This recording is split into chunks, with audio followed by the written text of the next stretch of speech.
ओम नमो नारायणाय। ओम नमो नारायणाय।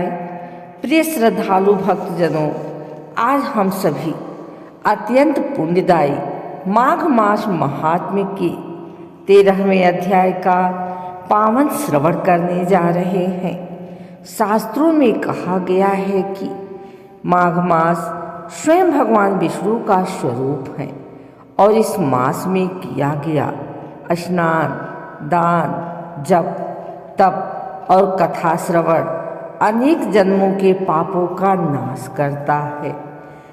माघ मास वह दिव्य काल है जब पृथ्वी पर देवता वास करते हैं, नदियाँ अमृतमयी हो जाती हैं और प्रयागराज गंगा, यमुना तथा सरस्वती संगम पर किया गया एक स्नान भी करोड़ों यज्ञों के समान फल देता है।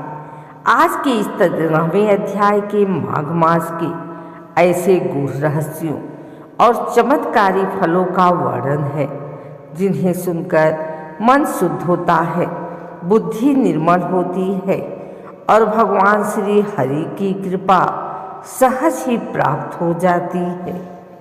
शास्त्र कहते हैं, जो व्यक्ति श्रद्धा और नियम पूर्वक माघ मास की कथा सुनता है, उसके जीवन से दरिद्रता, रोग, भय और अकाल मृत्यु का नाश हो जाता है। अतः आप सभी से निवेदन है कि मन, वचन और कर्म से पवित्र होकर भगवान विष्णु और माँ गंगा का ध्यान करें और इस कथा को आरंभ से अंत तक ध्यान पूर्वक सुनें। अब हम भगवान श्री हरि का स्मरण करते हैं। जय श्री हरि, जय माँ गंगा, हरि बोल, हरि बोल। आइए सुनते हैं माघ मास महात्म्य का 13वां अध्याय। विकुंडल कहने लगा कि तुम्हारे वचनों से मेरा चित्त अति प्रसन्न हुआ है, क्योंकि सज्जनों के वचन सदैव गंगा जल के सदृश पापों का नाश करने वाले होते हैं। उपकार करना तथा मीठा बोलना सज्जनों के स्वभाव ही होता है। जैसे अमृत मंडल चंद्रमा को भी ठंडा कर देता है। अब कृपा करके यह भी बतलाइए कि किस प्रकार मेरे भाई का नरक से उद्धार हो सकता है। तब दूत कुछ देर ज्ञान दृष्टि से विचार कर मित्रता रूपी रस्से से बंधा हुआ बोला कि हे वैश्य, यदि तुम अपने भाई के लिए स्वर्ग की कामना करते हो तो जल्दी ही अपने 8 जन्मों के पुण्य फल को उसके निमित्त अर्पण कर दो।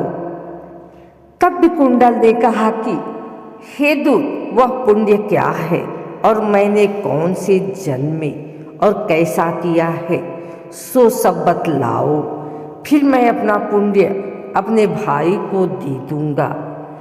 दूत कहने लगा कि हे वैश्य सुनो, मैं तुम्हारे पुण्य की सब कथा कहता हूँ। पूर्व समय में मधुबन में शाल्की नाम का ऋषि था। वह बड़ा तपेश्वरी, ब्रह्मा के समान तेज वाला था।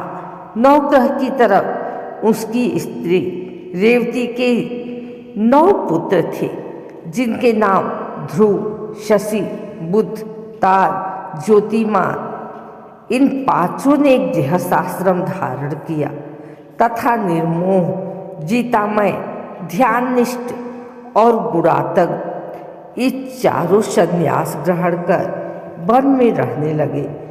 ये शिखासूत्र से रहित पत्थर और सोने को समान समझते थे। जो कोई अच्छा या बुरा उनको अन्न देता वही खा लेते और कोई कैसा ही कपड़ा दे देता उसको ही पहन लेते। सदैव ब्रह्मा के ही ध्यान में लगे रहते। इन चारों ने व्रत, शीत, निद्रा और आहार सबको जीत लिया था। बस चर अचर को विष्णु रूप समझते हुए मौन धारण करके संसार में विचरते थे। ये चारों महात्मा तुम्हारे घर आए। जब तुमने मध्याह्न के समय भूखे प्यासे इनको आंगन में देखा तो तुमने गदगद कंठ से आंखों में आंसू भरकर इनको नमस्कार करके इनका बड़ा आदर सत्कार किया। इनके चरणों को धोकर बड़े प्रेम से तुम इनसे कहने लगे कि आज मेरी अहोभाग्य, आज मेरा जन्म सफल हुआ, मुझ पर भगवान प्रसन्न हुए, मैं सनाथ हुआ, मेरे माता पिता पत्नी पुत्र गौ आदि सभी धन्य हैं। जो आज मैंने हरि के सदृश आपके दर्शन किए, सो हे वैश्य, इस प्रकार तुमने श्रद्धा से उनका पूजन किया और चरण धोकर जल को मस्तक से लगाया। फिर विधि पूर्वक इनका पूजन करके तुमने इन सन्यासियों को भोजन कराया। सन्यासियों ने भोजन करके रात को तुम्हारे घर में विश्राम किया और ब्रह्मा के ध्यान में लीन हो गए। इन सन्यासियों के सत्कार से जो पुण्य तुमको मिला, सो मैं भी तुमसे कहने में असमर्थ हूँ, क्योंकि सब भूतों में प्राणी श्रेष्ठ है। प्राणियों ने बुद्धि वाले, बुद्धि वालों में मनुष्य, मनुष्यों में ब्राह्मण, विद्यमानों में पुण्यात्मा और पुण्यात्माओं में ब्रह्मज्ञानी सर्वश्रेष्ठ है। ऐसे ही संगति से बड़े बड़े पाप नष्ट हो जाते हैं। यह पुण्य तुमने अपने पहले 8वें जन्म में किया था, सो यदि तुम अपने भाई को नरक से मुक्त कराना चाहते हो तो यह पुण्य दे दो।